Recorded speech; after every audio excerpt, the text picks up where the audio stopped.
Okay, so the rubric. You get a point just for having a thesis statement. It actually makes this rubric a little bit easier to pass this test than in years past. Like this is the second year with this rubric. And just because you get that one thesis point automatically makes it a little bit easier to pass because all of you have been writing thesis statements. They're not always like exactly where I want them to be. Like sometimes you miss the theme or sometimes the literary strategies are a little weak, but it doesn't really matter for the rubric. You get the point if you just write a thesis statement. So that's there. And it just says, respond to the prompt with a thesis that presents a defensible interpretation of the poem. Row B here is all about the evidence, and that's really where like your score comes in. So row C is the sophistication point that's really rare to get, but row B is where you're really focusing most of your attention. So if you get 4 points on row B, it's you provide specific evidence. When it says specific evidence, it is talking about direct quotes from the poem. So it wants to see that you are actually like looking at the language in the poem.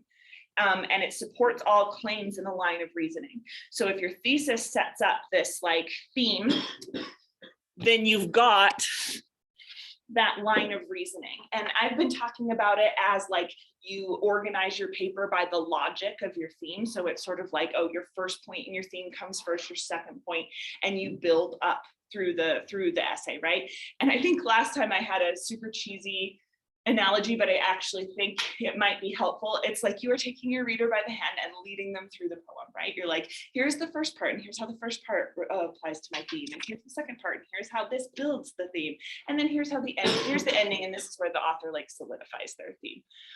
That's that line of reasoning that they're talking about there. So if you provide specific evidence that supports that line of reasoning, you can get 4 points, but it also you have to have commentary, and you guys are very good at this in poetry analysis. I think this is where you're looking at connotations and denotations, and you are showing how the evidence applies to the theme. Then you also need to have multiple literary elements or techniques in the poem. So if you were to only focus on alliteration for your whole essay, you can't get that 4 points. You have to have multiple different poetic techniques. Thinking about meter and sound and all of that stuff that we put up here before spring break, all the different things that you can talk about.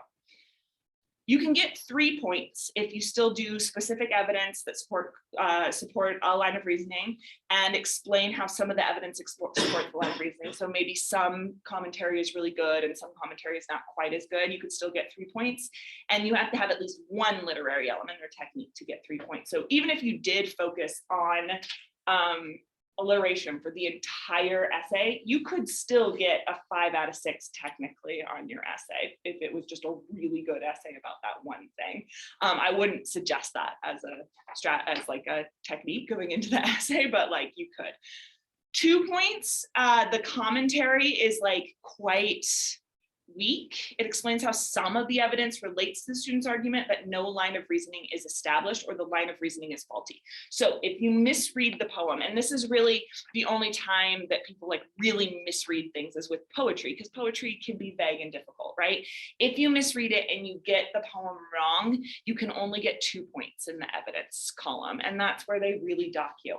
And that's why I really want to emphasize, write about what is there on the page, like what you can find real evidence for, rather than any sort of like inferences that you make from the poem. Like, oh, this could be, let's say it's like the last time we did the poem about the father and the son telling a story, right? You could have said, or the father telling a story to the son, you could have said something like, oh, this is probably a child of divorce, and and the dad only sees him every once in a while, and because he seems so awkward with the son, and so on. You could take that kind of inference from it and you could build a whole essay on it, but it would not be a correct reading of that poem. There isn't evidence in that poem to support that reading, right? So that's where you would get docked on that kind of idea. That would be for 2 points. You also, it says it doesn't have like a line of reasoning. That means that if you did a 5-paragraph essay style where you're just like, it has alliteration, let me show you the alliteration, it has consonants, let me show you the consonants, and it has iambic pentameter, let me show you about that. If there isn't like a line of reasoning with a theme, then you can only earn 2 points on that column. All right, and then 1 point, you guys aren't there, but let's say you just have a really off day and it's 1 point. It's like you talk about what the poem means, but you don't talk, like you talk about like a summary of the poem. This is a poem about a father and a son, and the father wants to tell a story to the son, but you don't actually get to any sort of like deeper meaning in the poem. You don't get to any themes, and that would be 1 point. It's even more than that though, because you could have like this really great character analysis and you're going to get more than 1 point. It's just like you don't have really anything to say about the poem. Like you list all this evidence, but you don't really have anything more to say about it, if that makes sense. That would be 1 point. And then 0 point is just like you just are repeating your thesis over and over again. None of you have ever gotten 0 points on the evidence. So that's there. Okay, the sophistication point, like I said, is super hard to get. Very, very rarely do people get 6s on the essay. And I have yet to see, I actually, no, that's a lie. I've seen a couple of them where they get like 3 on evidence and they still get sophistication. That has happened, but it's really rare. It's more common that you get thesis point, you get all 4 evidence points, and then they're just looking for this extra something in the last point, the sophistication point, and that one's really hard to get. But the way that you get it is you're thinking about complexity in the poem. And it says on number 3 here, accounting for alternative interpretations of the poem. That's really the ones that I see that get the sixth point. They're doing that, where they say something like, this could be one thing, but here's more evidence for it being this. That's not always clear in the poem. And so when you can do that, it shows like a level of sophistication. Like, yeah, there's another way that you can get it where your style is just really eloquent. Some of you guys have gotten 6s on papers that you've written for me because I felt like, oh, your style is just like really good here. You really have a lot to say about the evidence and you're like really digging into this poem. And it says by situating the poem within a broader context, if you were to say something about, you know, oh, this is a modernist poem, let me tell you about modernism and here's how it fits with the goals of modernism, that could work for that sophistication point. But what I'll say is write the very best essay you can at this point. Like, don't be trying to like, I don't know, like pander to what you think the graders want from you. Write the very best essay you can, and you might get a 6. That's kind of how it goes with that one. If it's like, it's kind of a gut reaction point, like someone reads this and they're just like, this is a good essay, they get the sophistication point. Okay, any questions about that rubric? You've seen it before, we've gone through it. Let's just review that rubric.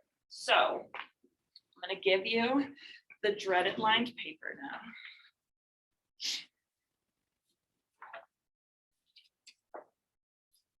Take 2 pages. Oh, last time you took some notes. Did you turn those in? No, mine. Let's respond to it. One more thing I want to review before we actually write this thing.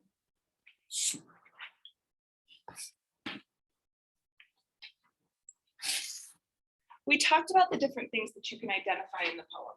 You could have some information about imagery, character, setting.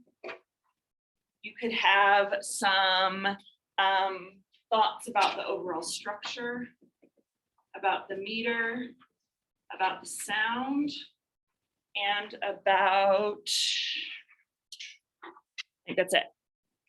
Yes, okay. So we talked about having about how you can look for these things in the poem, the imagery, character, setting, the structure, meter, and sound. And we kind of talked about how there is a line here where this would be talking about some more substantial kind of like story driven things. So you could talk about how the poem is developing these 3 things through these 3 things, which are more of the technical sort of like poetic devices that you can focus on, right? Do you remember this from before spring break? I know it's been a long time. I'm throwing all this at you very quickly. All right, cool. When you are writing your thesis, try to have at least one thing about this, one of these, one observation of that, about that, and one observation about these. So if you can say something about the structure, the sound, or the meter, and if you can say something about the imagery, character, and setting in your thesis, that is a great idea. And then of course you have the theme plus that, and this is your thesis statement. So you have your theme, you have plus a couple things that you're noticing about the poem. When you are writing about these things though, you won't say, oh, and it does this through the structure. You'll find something specific to say about each of these things. These are just the categories that you're looking for. Make sense? And what you're looking for is you're trying to say something that not every single person in the world is going to say. So you don't want to be like the most obvious, but you also want to say something about what is actually there in the poem. You don't want to go way too abstract with it, where somebody will say like, I do not think that the poem supports this reading. Okay, any questions? Yes. Sure. Just looking back here to see if it's there. One second, I'll grab one for you. Okay, I'm going to leave that up on the board so you can look at it for a reminder of things you can write about.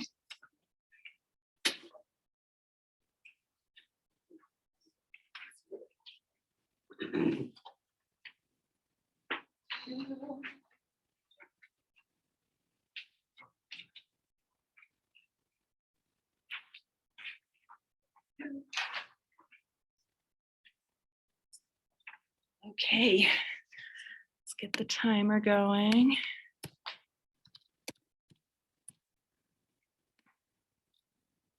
All right, ready?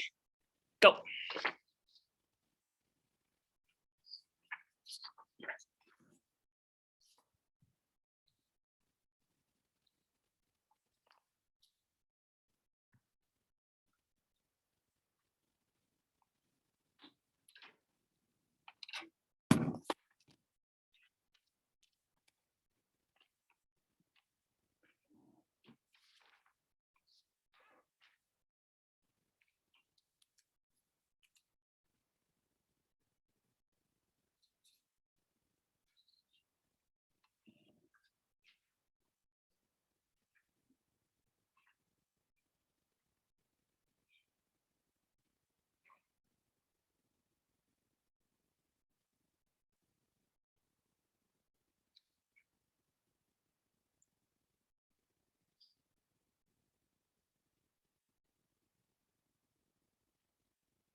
Okay, just to help with timing, it's probably time to start actually writing the essay if you haven't started yet.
Okay, I'm actually going to cut you off there.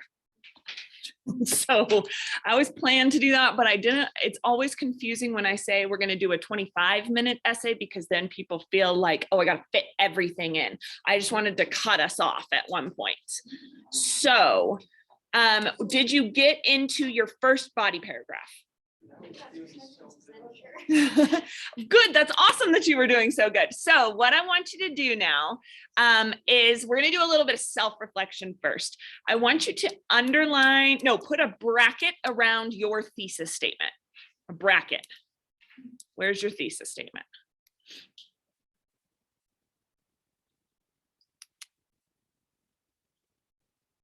All right. And I want you to underline your theme. It should be part of the thesis, but if it's a little bit before your thesis or a little bit after, that's okay, but underline where you have the theme.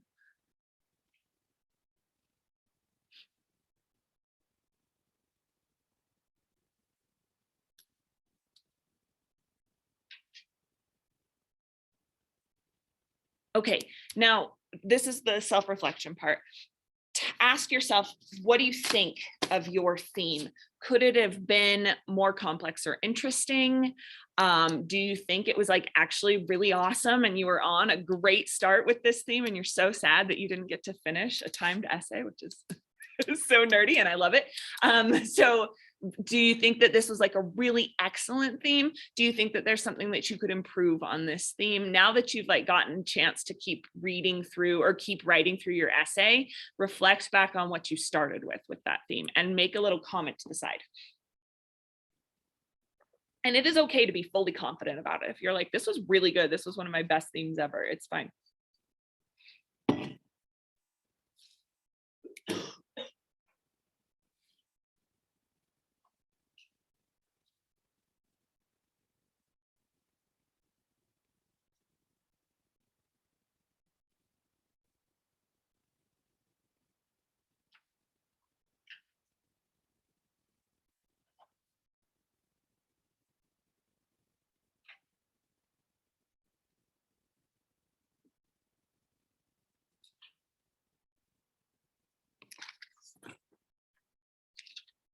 Okay, now one way to develop a line of reasoning is through your topic sentences. Your topic sentences should very clearly relate to what the argument of your paper is going to be. So look at your topic sentences. That's the first topic, the first sentence of each paragraph. Each body paragraph. If you only got to one body paragraph, that's okay. I want you to comment on your topic sentence. Do you think that it does a good job of developing the line of reasoning in the poem?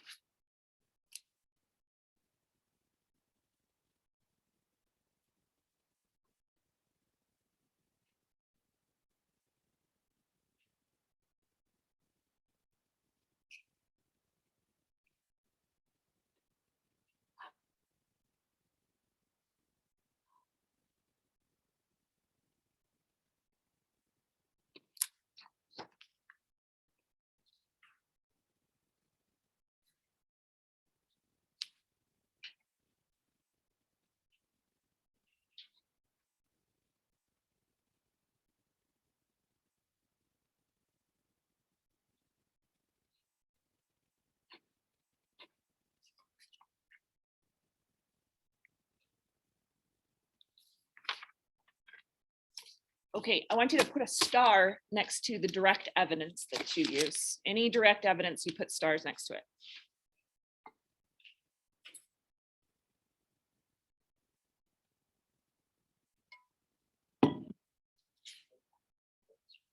Yeah.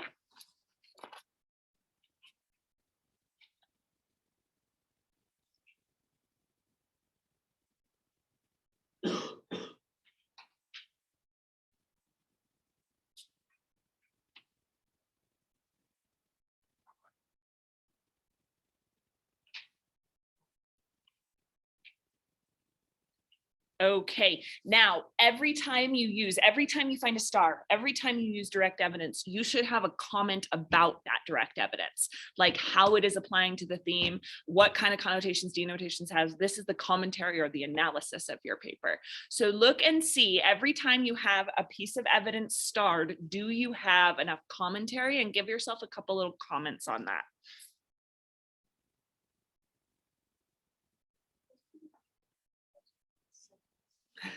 Then just say, you don't need to comment on it. Yeah, but did you have any commentary on any direct evidence yet? So write to yourself, speed up.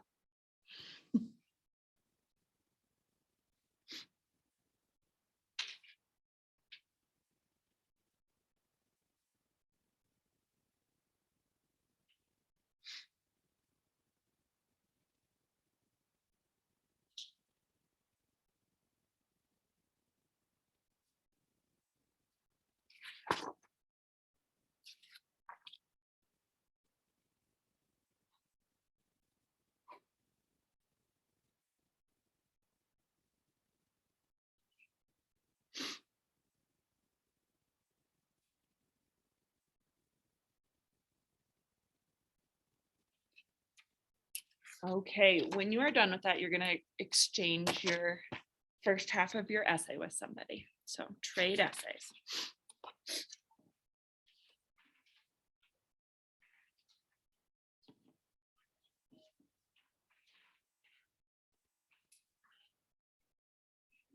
Okay, it is great that you can do some self-reflection. I still think it's limited just because sometimes you know what you mean, but you don't know, like, you don't know if you're conveying it well, right? So we're going to comment on the same things on now this other person's paper. I want us especially to make sure that it has a theme. So they underlined what they thought their theme was. Find where they underlined it.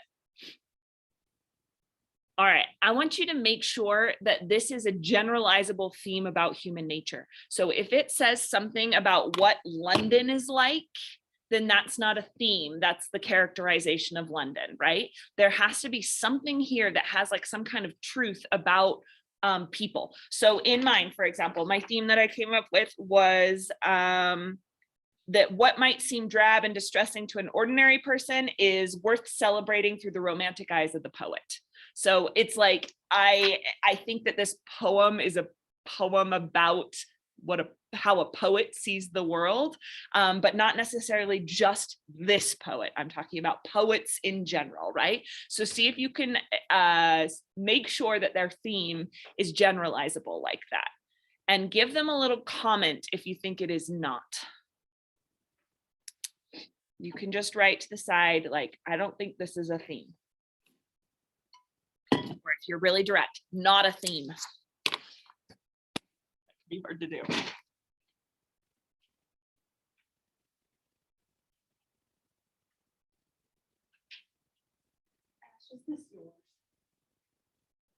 Okay. Okay, and now I want you to look at the poetic devices that they are focusing on. They put a bracket around their thesis, so it should be inside their thesis. I want you to say if you think that they're specific enough. Do they identify the pattern well?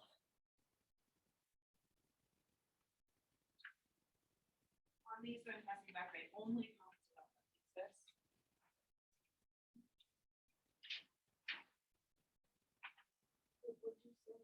So you're looking at their literary devices that they used, and you're giving them a comment on whether you think they're specific enough. Like if they just say, oh, she develops the setting, not specific enough, right? What pattern does she use to develop the setting?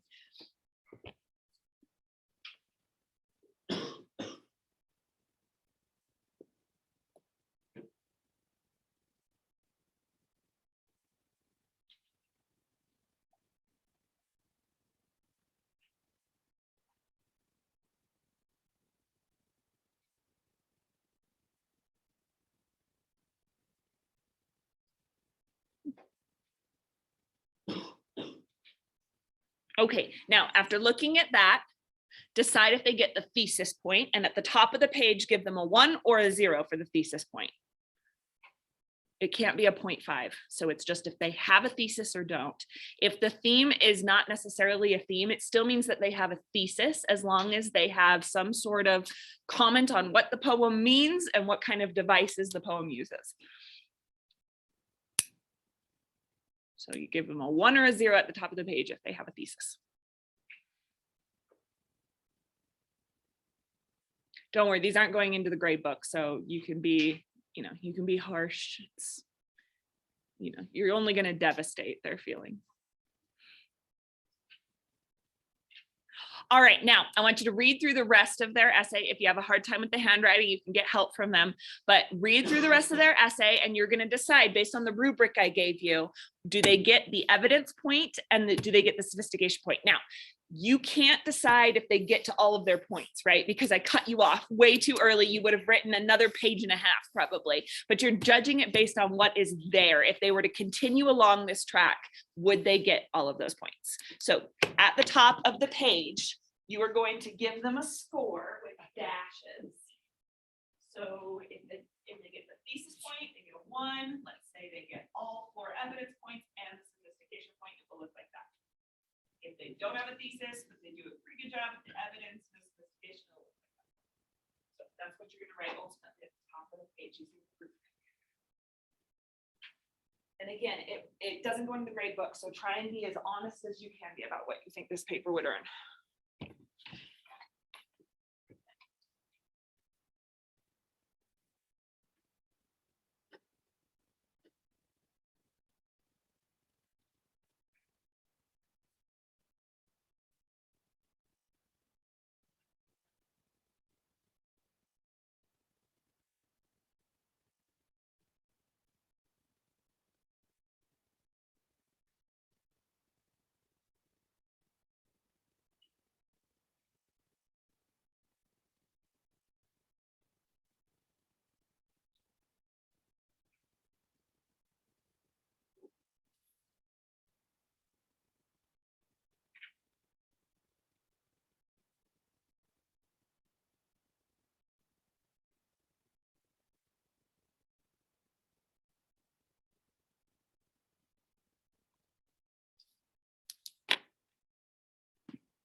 Okay, when you're done scoring it, you can hand it back to the person.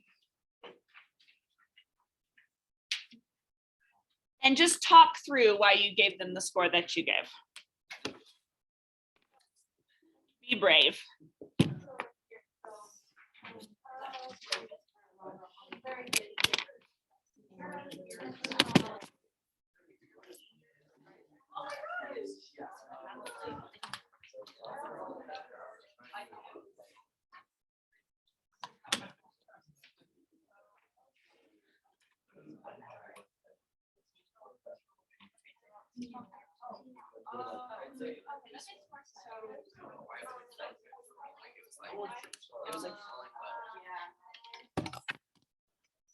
I might have been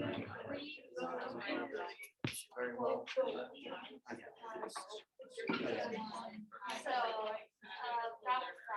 I was just trying to correct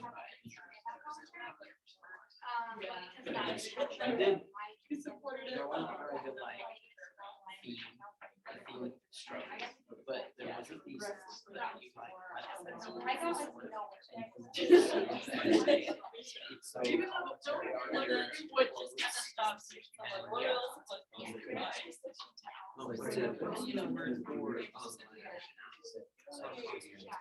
Yeah. So I just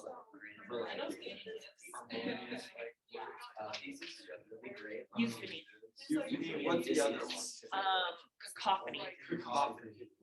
That's what I was trying to hear, but like, yeah, I said colors and sound. I don't know. We have a couple. Stay sure. Absolutely. Mine was, and then as an I loved this poem. Did you like it? I actually did. I really liked it. I I really, understood, which is rare. yeah. Yeah, and it's okay if there were a couple lines where you're like, I don't know what that means. You just skip over it because there was enough in the poem and it was so rich that you could talk about it even if you didn't understand a couple lines, right? Which I think they do try to give you poems like that most often. What would you have talked about in this one? Or what did you talk about? Yeah, Ash. I talked about how the poet is kind of overlooking some of the people and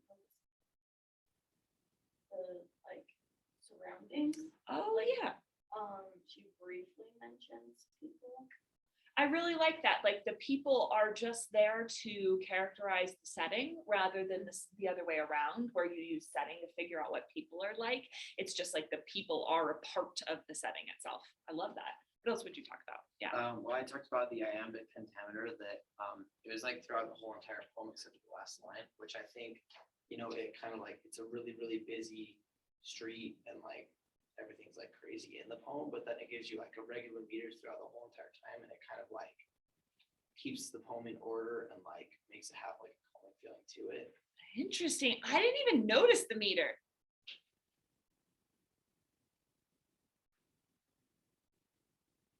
I don't know if it's completely regular through the whole thing, but I still think you can talk about that. Yeah, I still think you can talk about the meter and how it like creates this sense of rhythm to the city. I love that. Yeah, super smart. Allison? Just talking about how like there's so many like stories. There's a lot of Oh, I love that. Okay, cool. So it's like the way that she kind of combines all of these different informations, all of these different images creates like an exciting landscape for like pulling inspiration from. I really like that. Yeah. I was talking about kind of with the different things, how at each like changes like Oh, excellent. I love that. So you get the kind of, to go back to AP language, you get anaphora in the repetition of now over and over again, but then you have a caesura in the middle of the line. So what did you think that did to the setting? like like one piece, another piece, another piece. But there was a point where it kind of like you could have seen it as going back to a different Mm-hmm. kind of connect that easy. What I really like too is how the combination of caesuran and jammet creates a pacing, so that the pacing speeds up when you get to like the middle section and it's actually the middle of the day and everybody is like interacting and buying and selling things and so on, and then it slows down again and gives time for reflection. Yeah, Xander? My thesis was like them getting woken up twice and then like the clues meant that it was an overlap. Oh, interesting that it's like, oh, now at the very end, I like it. It's almost like the poet likes the morning and the evening best for times of reflection, because they say like they wake from busy dreams, but now they get to paint the summer morning too. I guess I was more focused on the poet, like it's such a huge number, like great, now I feel like it's there. Oh yeah, I think there too though, there's like the poor poet is like a bit of a romanticization of the poet himself, because, or herself, it's a persona, themselves, because like they're describing a lot of poor people in the poem and yet we don't feel pity for the people in the poem, would you say? Like it's like the sooty chimney boy with dingy face and tattered covering shrilly bawls his trade, rousing the sleepy housemaid. Like I don't necessarily like feel bad for that chimney boy. He's just like, as Ash said, part of the setting. And so I kind of think that the poet's poverty there is less about pitying the poet and more about saying like, and he's also a part of this setting and a part of like all of the exciting stuff going on. But I still think you can make that point about overwhelming imagery. Yeah. I actually thought that like, since like he was. Mhm. It kind of shows that like, he's like, here's all this stuff happening around me, and I'm just laying in bed doing nothing. Oh, interesting. Interesting. So that it is like the poet is removed from the setting, from the busy scene. Yeah, Whitney. I was talking about how realistic imagery, like in her imagination, was like vital to like inspiration that she could actually use. Yeah. Yeah, because there isn't anything like fanciful in it, right? But at the same time, all that like what Xander was talking about is like just a ton of adjectives, right? That it colors the scene with a particular kind of tone, even if it is realistic. It's not neutral in the way that it's talking about each thing. Yeah. I wrote about how they there's the rich and the kind of like before, but how there's like beauty in both of them, and how like when they describe like the working class people, they put words that are, I like the words like and I don't know, I just feel like I think you're completely right about this. Like that you can, that looking at all of these different people, that there's something interesting about all of them. And because there's something interesting about them, the poet can create beauty out of them. Yeah. Yeah, Ash. I also kind of talked about how like you get like a happy feeling from this poem, Mm-hmm.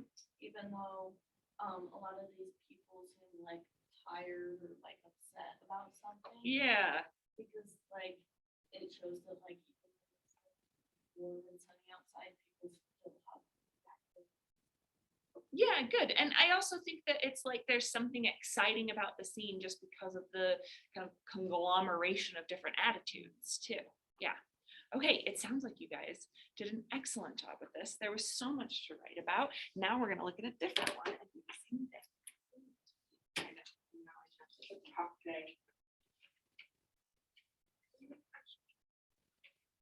Yes. Yes, but keep writing it like the same way that you did before, where you just start. Can I get another? Yes. And you're not trying to fit an entire essay into 20 minutes. You just start writing like you normally would. This one's called Death of the Television.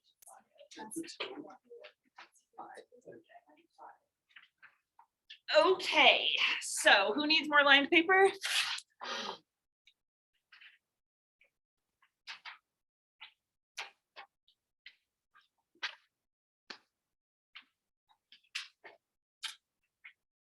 Now you just practiced and you've got all the feedback and you know what you did well and you know what you need to improve. So hopefully that doesn't put you in your head too much and you can do even better with this one.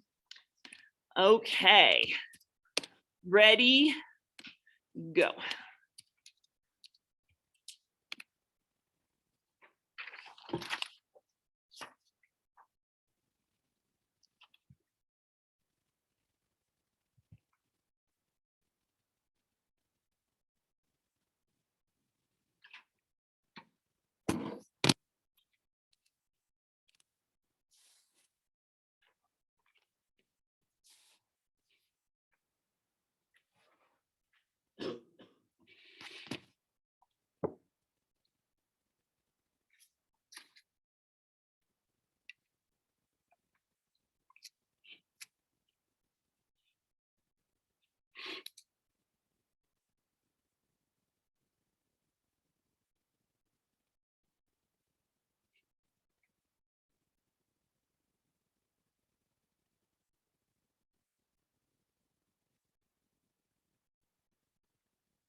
If you haven't started writing the essay, it's probably time to start writing that essay.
Okay, I'm gonna cut you off there. This one was sad. I forgot how sad this poem is. I don't know. I really feel for this frog. I guess that's the point. The toad.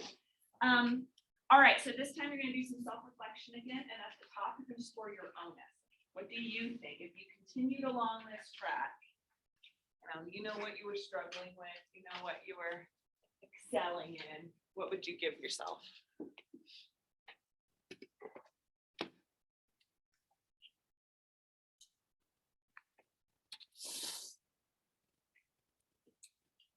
Okay, and actually, just like before, I want you to put a bracket around your thesis statement and underline the theme.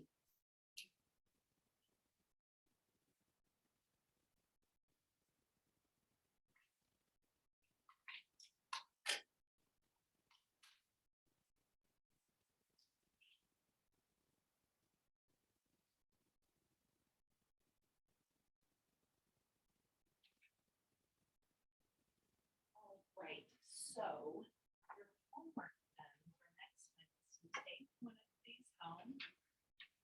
Give yourself 20 minutes and finish them. So just choose one. Choose whichever one you think you're doing better on. Toad or city, whichever one. No, just take it. Because I want to grade the better one. So choose which one you think you're doing the best on. Go home, set a timer for 20 minutes and finish the essay. That is all of your homework for this time. If you would like some more lines of paper, I'll leave it here. Grab it. Any questions?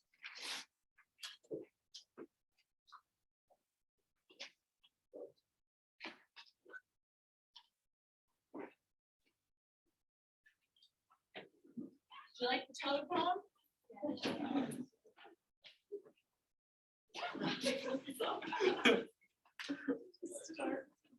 It's so weird, right? Like at the end, I'm pretty sure he goes to toad heaven. Is that? Yeah. Pretty sure. Oh no, how did that happen? That Well, doesn't sound accidental. My grandma's yard was like covered in frogs because they overwatered it in St. George.